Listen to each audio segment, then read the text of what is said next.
अस्सलाम वालेकुम dear students. आपके बोर्ड के एग्ज़ाम्स करीब हैं। तो अगर आप अपने मॉडल पेपर को उठा के देखें, ये स्मार्ट सिलेबस शेयर हुआ था। इसमें आपको एक मॉडल पेपर शेयर हुआ है। इस मॉडल पेपर में जो एमसीक्यूज गिवन है, आप इनको मस्ट रिवाइज करें, ताकि जब आप हो सकता है पेपर में आपको इन एमसीक्यूज में से कोई ना कोई एमसीक्यूज देखने को मिलेंगे। इसी तरह के एमसीक्यूज होंगे। आपने एक्सरसाइज के साथ साथ लास्ट मिनट पे इस मॉडल पेपर को भी रिवाइज कर लेना है। So the first MCQ is the ratio of dimension of force and energy is. अब इसमें आपको आपने रेशियो निकालनी है। तो रेशियो निकालने के लिए आपने फोर्स और एनर्जी इस तरह से आपने रख लेना है।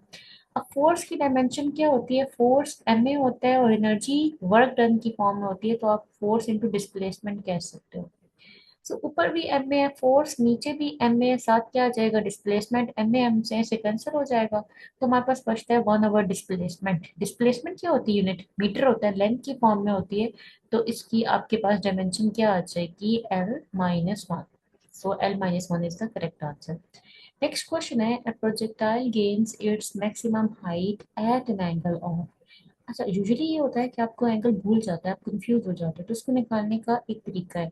आपको हाइट का फॉर्मूला आता है, is equal to V I square sine square theta divided by जी।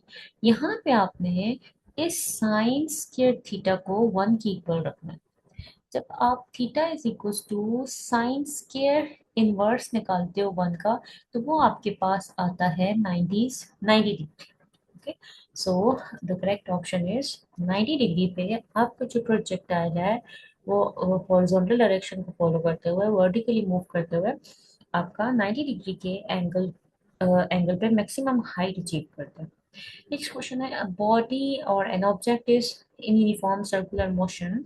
अभी बहुत इंपॉर्टेंट पॉइंट है यहाँ पे कि वो कह रहा है कि it is making 10 revolutions in 2 seconds. So which of the following statement is true?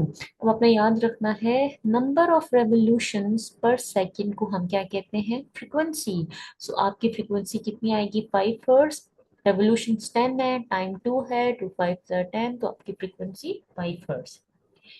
Next MCQ है, if an athlete uses 500 joule of energy.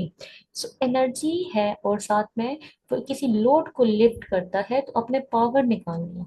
Power क्या होता है? Work done over time.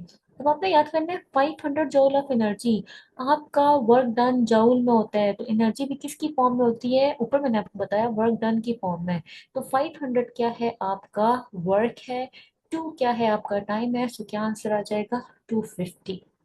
Next MCQ है कि a solid floats in water with half of its volume submerged।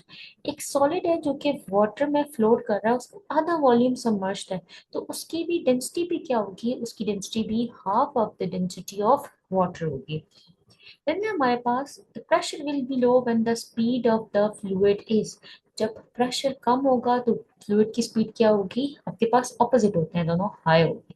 जहां pressure ज्यादा होगा वहां स्पीड क्या होगी? कम होगी। देन है हमारे पास फर्स्ट लॉ ऑफ थर्मोडायनेमिक्स, किस लॉ पे बेस करता है? आपको first law of thermodynamics law of conservation of energy पे डिपेंड करता है। नेक्स्ट आपके पास the bending of waves around an obstacle, उसको हम क्या कहते हैं? इस प्रोसेस को हम रिफ्रैक्शन कहते हैं। यहाँ पे है कि if the amplitude of a wave is tripled, यानी आपने एक डैश को क्या कर दिया है? 3a, so the amount of the energy increase by. तो इस केस में जो आपकी एनर्जी होगी वो कितने टाइम्स आपके पास क्या शो करेगी? इंक्रीज शो करेगी। एनर्जी का जो है वो डायरेक्ट रिलेशनशिप है, E is directly proportional to A square है। तो ए हमारे पास क्या है? 3a है, तो E इज इक्वल टू 3 का स्केयर क्या होगा? 9a हो जाएगा। यानी आपकी एनर्जी में जो इंक्रीज आएगा वो कितने टाइम्स आएगा? वो आपके पास 9 टाइम्स आएगा। नेक्स्ट क्वेश्चन है हमारे पास, the mathematical representation of Malus law is. आपने मूल्स लॉ पढ़ा होगा, वो होता है I is equal to I naught cos square theta. What is the work done on an electron by the potential difference of 100 volt? तो work done हमने निकालना है in the form of Q we.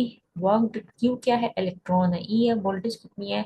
100 volt है, तो work done क्या हो जाएगा? 100 E B. So this is the correct option.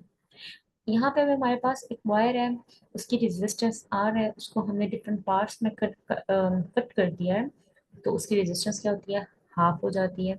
Resistivity पे क्या फर्क पड़ेगा, अब आपने याद रखना है रेजिस्टिविटी हमारे पास क्या होती है, एक जो ये मटेरियल के साथ वेरी करती है। सो इसको हम कहते हैं इंट्रिंसिक प्रॉपर्टी है। तो अगर आप लेंथ को कट कर देते हैं, मास को कट कर देते हैं, या उसको ज्यादा कम करते हैं, एरिया को कम करें, तो रेजिस्टिविटी पे कोई फर्क नहीं पड़ता, ये सेम रहती है। हाँ, इसकी जगह आप अगर रेजिस्टेंस को छेड़ते हैं, तो रेजिस्टेंस होती है R is directly proportional to length over area. R is equal to resistivity times length over area. ये एक कांस्टेंट है, ये इस पे कोई फर्क नहीं पड़ेगा। ये और ये क्या हो रही है आपके पास, लेंथ के चेंज करने से, एरिया के चेंज करने से रेजिस्टेंस पे फर्क पड़ेगा, लेकिन लेंथ और एरिया के चेंज करने से रेजिस्टिविटी पे कोई फर्क नहीं पड़ेगा। न्यूटन पर एम्पियर पर मीटर किसका यूनिट है, ये है हमारे पास टेस्ला का यूनिट है। देन है हमारे पास according to Faraday's law what causes an EMF to be generated in a coil. तो जब तक मैग्नेटिक फ्लक्स चेंज होगा, ईएमएफ जनरेट होती रहेगी।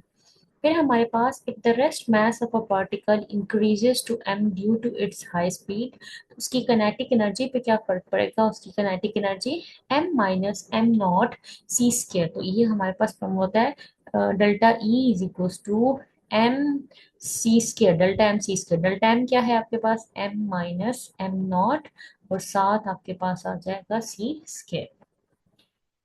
नेक्स्ट क्वेश्चन है baryon is formed by, baryon odd number से मिलके बनते हैं, तो ये हमारे पास होते हैं तीन quarks. Which one of the following force has negligible effect between elementary particles? तो इसमें हमारे पास ग्रेविटेशनल फोर्स होती है जिसका इफेक्ट निग्लिजिबल होता है। आई होप आपको एमसीक्यूज की समझ आ गई होगी। अगर फिर भी आपको किसी एमसीक्यू में मुश्किल पेश आ रही है, तो आप कमेंट बॉक्स में कमेंट करके पूछ सकते हैं। Thank you and Allah Hafiz.